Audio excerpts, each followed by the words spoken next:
सर्दियों के मौसम में अक्सर बच्चों को ठंड लग जाती है और वो नज़ला, खांसी, ज़ुकाम, बुखार और गला ख़राब जैसी प्रॉब्लम्स का शिकार हो जाते हैं। लेकिन अब परेशानी की कोई बात नहीं है, क्योंकि मैं इस वीडियो में आपके साथ शेयर करूंगा 5 ऐसे टिप्स जो वाकई में इस प्रॉब्लम को सॉल्व करने में हमारी मदद करेंगे। And believe me, it will not be a wastage of time. बच्चे फूलों की तरह नाजुक होते हैं, जिनका इम्यूनिटी मुकम्मल तौर पे डेवलप नहीं होता और ना ही वो फिजिकली इतने ताकतवर और स्ट्रॉन्ग होते हैं, जिसकी वजह से अक्सर ये जो मौसमियाती तब्दीलियां हैं, बच्चे फौरी तौर पे इस बदलते हुए मौसम की लपेट में आ जाते हैं। और जब बच्चे बीमार होते हैं तो माँ बाप की नींदें जो है वो हराम हो जाती हैं और हर पूरी कोशिश की जाती है उनको इस दर्द से निजात दिलाने के लिए। लेकिन अक्सर ये किया जाता है कि हम usually over the counter cold and cough medicines use करते हैं, यानी कि अक्सर हम दवाइयाँ इस्तेमाल करते हैं इस प्रॉब्लम को सॉल्व करने के लिए। लेकिन क्या आप जानते हैं कि ये जो ओवर द काउंटर मेडिसिन इस्तेमाल की जाती हैं ख़ास तौर पे कफ एंड कोल्ड के लिए, ये बहुत हद तक हमारे बच्चों के लिए बहुत से साइड इफ़ेक्ट्स का बायस बनती हैं। सो कोशिश ये करनी चाहिए कि जितना मुमकिन हो सके हम अपने बच्चों को इन मेडिसिन से दूर रखें। हाँ, इसमें कुछ मेडिसिन ऐसी हैं जो वाकई हमारे काम आती हैं। मिसाल के तौर पे आइबुप्रोफेन है और इसी तरह से एसिटामिनोफेन है, और ये दर्द और बुखार की कैफियत से रिलीव करने के लिए बहुत फ़ायदेमंद साबित होती हैं। लेकिन इस वीडियो में मैं आपके साथ शेयर करूंगा 5 ऐसे टिप्स जो कि बहुत ही सिंपली और नेचुरल वे हैं और इनकी मदद से हम इस ठंड लगने के मसले को काफ़ी हद तक कंट्रोल कर सकते हैं। अब इन टूल्स में जो सबसे पहली चीज़ है that is a spoon full of honey, यानी कि शहद का 1 चम्मच। स्टडी से ये बात साबित होती है कि अगर बच्चों को सोने से तकरीबन आधा घंटा पहले 1 चम्मच शहद का इस्तेमाल करवाया जाता है तो उससे ना सिर्फ उनकी नींद बहुत बेहतर होती है, बल्कि खांसी और ये जो ठंड जैसे मसाइल हैं इनको कंट्रोल करने में भी काफ़ी हद तक मदद मिलती है। उसकी वजह ये है कि शहद के अंदर एक नेचुरल कैपेबिलिटी है कि ये एंटी माइक्रोबियल भी है, या you can say anti bacterial property है, जिसकी वजह से ये हमारे बच्चों को ठंड लगने से बचाता है। लेकिन इसमें एक बात ज़रूर याद रखिएगा कि वो बच्चे जिनकी उम्र 1 साल से कम है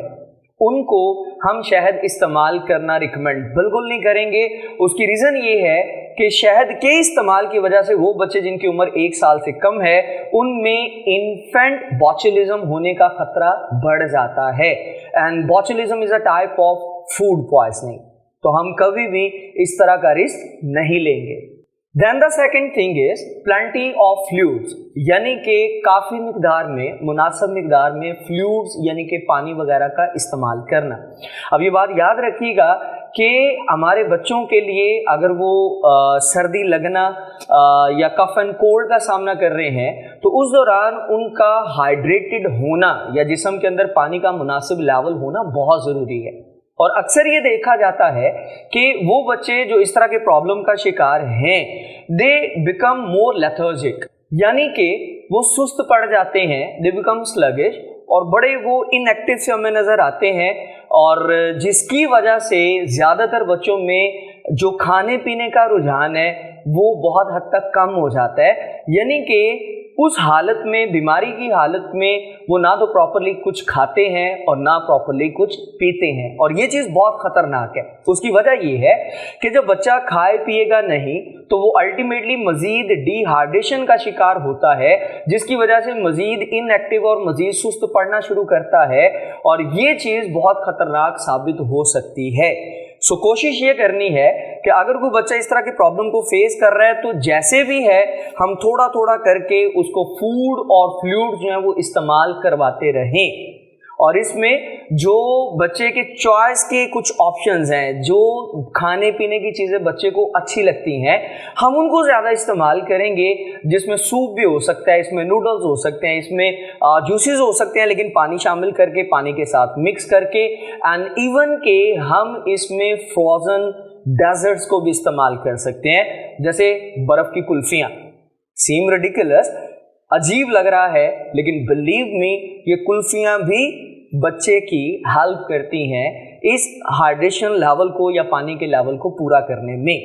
देन कम्स नंबर 3, और नंबर 3 क्या है? इट इज सेलाइन वाटर, यानी कि नमकीन पानी। सेलाइन बेसिकली नॉर्मल सेलाइन हमें अक्सर मिल जाता है किसी भी केमिस्ट से ओवर द काउंटर, और इस नॉर्मल सेलाइन को हम 2 तरीकों से इस्तेमाल कर सकते हैं। पहला तरीका तो ये है कि हम किसी in the form of spray और in the form of mist हम उस बच्चे के नॉस्ट्रल्स के अंदर या तो उसको स्प्रे कर देते हैं या फिर जो निबुलाइजर है उसकी मदद से मिस्ट फॉर्म में उसको इनहेल करवाया जाता है।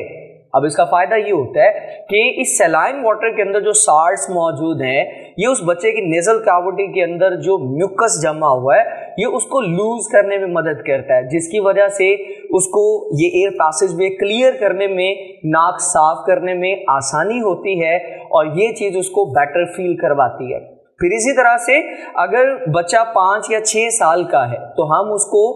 गॉगल्स करना भी सिखा सकते हैं, यानी कि गरारे करना सिखा सकते हैं इसी नमकीन पानी से। For example there is a cup of water और उसके अंदर 1 टेबलस्पून अगर आप साल्ट ऐड कर देते हैं और उसको हल्का सा नीम गर्म कर लेते हैं तो उस बच्चे को गरारे करवाए जाए। उसका फायदा ये होगा कि वो जो सॉर थ्रॉट है, वो जो गले की खराबी है, गले की दर्द है, ये सेलाइन वाटर जो है वो उसको रिलीव करने में बहुत हेल्पफुल साबित हो सकता है। Then the tool number 4 is sponge bath, यानी कि गीले कपड़े से या गीले स्पंज के साथ हम बच्चे के जिस्म को गीला करते हैं, और ख़ास तौर पे ये उस वक्त किया जाता है जब बच्चा जो है वो बहुत तेज़ बुखार में मुब्तला है। और इसमें बेसिकली हम 2 चीज़ों को कपल करते हैं, 2 चीज़ों को जोड़ते हैं। एक तो हम उसको मेडिसिन इस्तेमाल करवाते हैं, जैसे मैंने शुरू में बात की कि आइबुप्रोफेन वो बहुत हद तक मददगार है बुखार को कम करने के लिए और दर्द को कम करने के लिए। लेकिन अगर उस मेडिसिन के साथ साथ अगर बच्चे को स्पंज बाथ दिया जाता है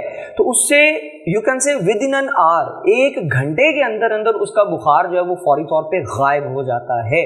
लेकिन इसमें भी एक बात जरूर याद रखिएगा कि अगर the kid is already feeling chilling, अगर वो बच्चा पहले से जो है वो बहुत ज़्यादा कपकपाहट और उसको ठंड का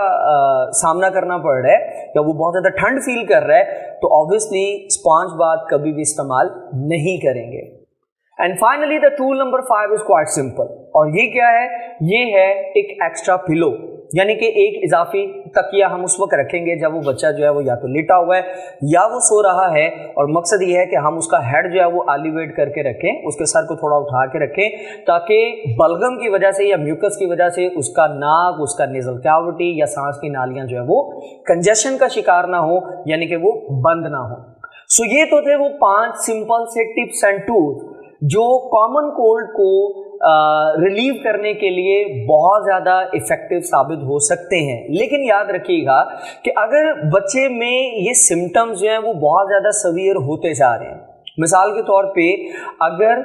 वीजिंग का सामना करना पड़ता है, चेस्ट टाइटनेस का सामना करना पड़ता है, अगर सांस लेने में बहुत ज़्यादा दुश्वारी है, इट इज़ डिफ़िकल्ट ब्रीदिंग, इसी तरह से अगर खांसी कंट्रोल में नहीं आ रही है और इस तरह से वो खांसी कर रहा है कि वो चोक कर रहा है, यानी कि उसका सांस बंद हो रहा है उसके साथ, या फिर अगर बहुत ज़्यादा वॉमिटिंग हमें नज़र आती है, और इसी तरह से अगर इनफ्रीक्वेंट यूरिनेशन है, यानी कि उसके जिस्म में पानी का लेवल जो है वो बहुत कम हो चुका है, सवियर डिहाइड्रेशन का शिकार है, और वो चीज़ हमें नज़र आ जाती है उसके यूरिन पास करने की फ्रीक्वेंसी से, और या फिर अगर बुखार 72 घंटे से ज़्यादा हो चुके हैं और वो कंट्रोल में नहीं हो रहा या वो ख़त्म नहीं हो रहा, तो ऐसी सूरत में समझ आइए कि ये कॉमन कोल्ड नहीं है। जी हाँ, ये कोई ऐसा सीरियस इन्फेक्शन हो सकता है जैसे इन्फ्लुएंजा है या कोई अदर वायरल और बैक्टीरियल इन्फेक्शन है जो कि उस बच्चे के लिए खतरनाक साबित हो सकता है, और ऐसी सूरत में फौरी तौर पे